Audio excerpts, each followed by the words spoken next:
Téléspectateurs, téléspectatrices, mesdames, mesdemoiselles, messieurs des réseaux sociaux via Facebook, via YouTube. Pour la première fois, je reçois dans cette émission le ministre Koukébene. Monsieur le ministre, bonjour. Bonjour. C'est un plaisir pour moi d'accepter cette invitation dans Bonjour l'Afrique. Monsieur le ministre, je vais revenir rapidement sur les événements qui se sont passés au Congo. L'appel de la manifestation du 27. Qu'est-ce que vous en pensez, monsieur le ministre? J'aimerais avoir votre avis. Je suis très fier de voir que nos compatriotes qui ont pris connaissance de l'état dans lequel se trouve notre pays se sont rassemblés au niveau d'une plateforme et c'est ce qui a permis d'organiser ce méga meeting du 27 septembre 2015. Et pour moi c'est une fierté parce que ça a montré à la face du monde que les Congolais, l'impossible n'est pas congolais. Et les Congolais peuvent toujours réagir face à la détresse, face au danger. Monsieur le ministre, revenons sur la manifestation de Pointe-Noire le 19. Nous avons vu, ils ont manifesté à Pointe-Noire, il y a eu des morts, le lendemain ils ont voulu aller sur Dolisie. Nous avons vu que l'armée a bloqué l'opposition pour ne pas se rendre à Dolisie. Qu'est-ce que vous pouvez dire sur ces événements? D'abord, la première des choses, je félicite ceux qui ont organisé la manifestation. Mais en même temps, ça nous a montré la face de ce régime. C'est un régime dictatorial. Comment peut-on empêcher les Congolais de pouvoir circuler librement dans la ville de Pointe-Noire? En plus, ils ne sont pas gênés. Comme c'est toujours des tortionnaires, comme c'est toujours des assassins, ils ont tiré à balles réelles sur une population pacifique, sans armes. C'est quelque chose d'extrêmement grave. Le moment venu, nous réglerons ce problème. Monsieur le ministre, revenons un tout petit peu sur 92. Nous avons vu, pendant la conférence nationale, il y avait une constitution qui a été mise en place. 92 est arrivé, nous avons vu, beaucoup se sont lavé les mains. Aujourd'hui, le président Sassou veut modifier cette constitution. Qu'est-ce que vous en pensez? Il n'a pas le droit de modifier la constitution. C'est un vrai parjure. Surtout quand on lit ce qu'il essaie de mettre dans ce qu'il appelle sa nouvelle constitution, mais ça vous montre à suffisance que ce type-là, cet assassin-là, il y a finalement quelque chose qui ne va pas dans sa tête. C'est un vrai parjure, c'est un coup d'État qu'il veut faire.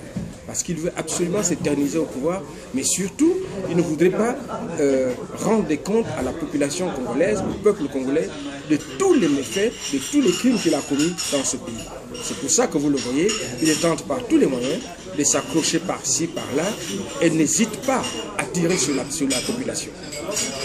Revenons sur la diaspora, monsieur le ministre, effectivement, il y a eu beaucoup de réunions pendant un an, mais nous avons l'impression, quand je dis nous, une bonne partie des médias, que la diaspora n'arrive pas à s'asseoir, faire un bloc. Qu'est-ce qui se passe au niveau de la diaspora? C'est la même question que j'ai posée à tous mes invités, monsieur le ministre.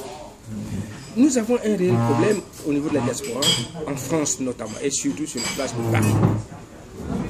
L'existence de plusieurs chapelles, l'existence de certains égaux qui ne comprennent pas qu'aujourd'hui, le combat n'est pas entre nous, le combat c'est de faire partir M. Denis Sassou Nguesso. C'est ça le problème clé aujourd'hui. Et donc c'est une tristesse. Malgré cela, des efforts quand même sont entrepris. Il faut reconnaître qu'aujourd'hui, nous avons fait une plateforme avec les assises, l'IDC et le FOCAD. Et ça commence maintenant à fonctionner. Mais ce n'était pas comme ça au début. Au début, chacun venait avec son association, chacun venait avec son parti, et ça faisait un peu désordre. Aujourd'hui, nous avons commencé à mettre tout cela en ordre de bataille. Nous avons les informations revenant de Brazzaville. Nous sommes le 20 octobre, jour décisif de l'opposition qui avait demandé.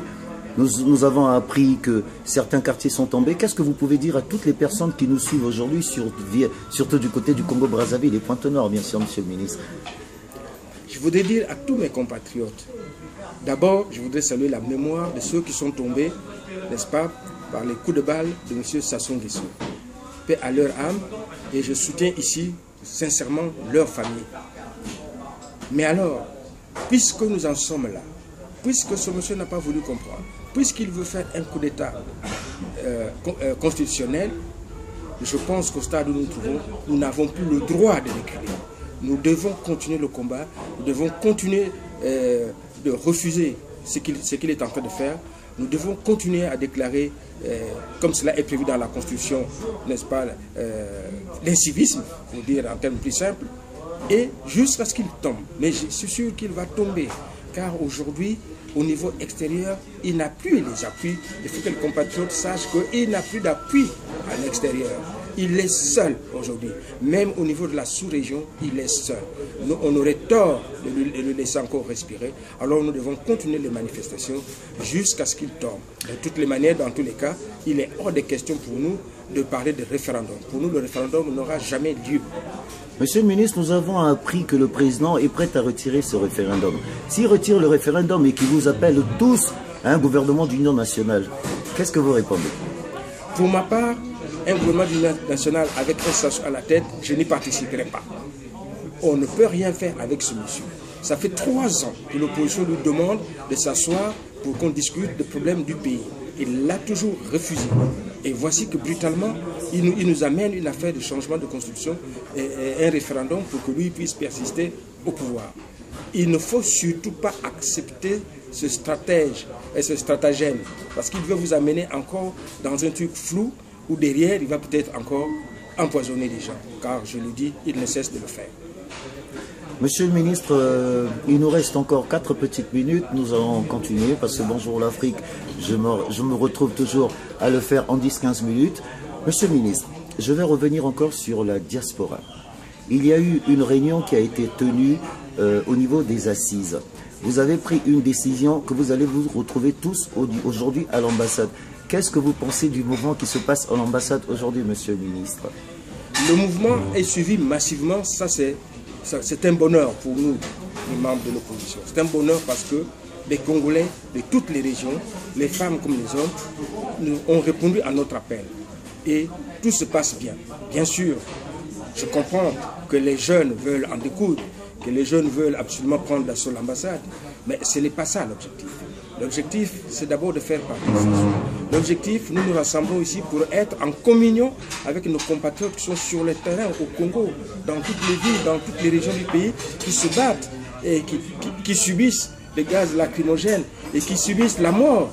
C'est pour ça que nous nous réunissons ici, pour montrer à la France, pour montrer à la communauté internationale que les Congolais de la diaspora participent au combat pour faire partie de l'initiation des soins. Alors pour le mot de la fin, monsieur le ministre, que vous pouvez dire aux téléspectateurs de YouTube via Facebook? Un mot, monsieur le ministre, pour le mot de la fin, s'il vous plaît. D'abord, je remercie les téléspectateurs, je remercie YouTube, je remercie Facebook pour nous donner cette opportunité-là, parce que ça n'arrive pas tout le temps. Et je continuerai, si vous le voulez bien, à participer à ce genre d'émission. Merci beaucoup, monsieur le ministre. Merci. Comme j'ai l'habitude de dire, vive la République. Vive la République. Merci, monsieur le ministre.